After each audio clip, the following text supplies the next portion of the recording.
Looking for a quick way to set up a one-time password in Amazon Seller Central? Let's get it done fast. I'm Josh Hackett, CEO and founder of EHP Consulting Group, and my goal is to help you become and stay a millionaire on Amazon.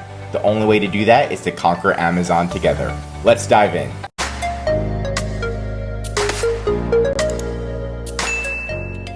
Step number 1 is to log into Amazon Seller Central. Step number 2 is to go to Google and Google Chrome extension authenticator. After that, you're going to click this one right here, and then you're going to add this one to Chrome. So that way you can utilize authenticator to log in.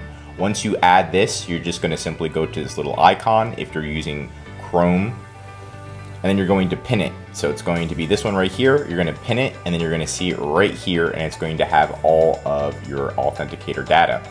Next, you're going to go back into Amazon Seller Central, and you're going to go to login settings. Once you go to login settings, it's going to take you here, and then you're simply going to go down to the bottom and click two-step verification and click manage. After that, you have two options. You can add your own cell phone number, or if you have multiple laptops and you want each one to have its own authenticator, you can add an authenticator, which we did right up here. Just click add new app, and then you click on this and you can add the authenticator, scan it, and boom. Now each laptop that you have can log in and you don't have to have a new cell phone number. You can also click add new phone below, so you can have multiple phone numbers and you can have multiple different authenticators. So it's up to you. You can have a phone number and an authenticator, just an authenticator.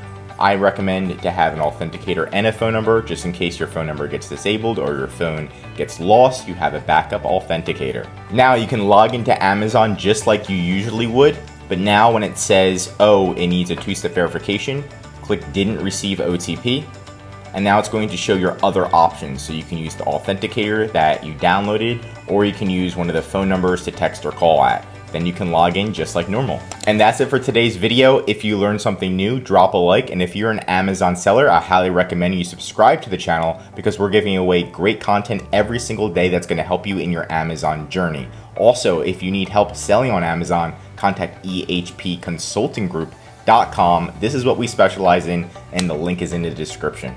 Talk to you soon.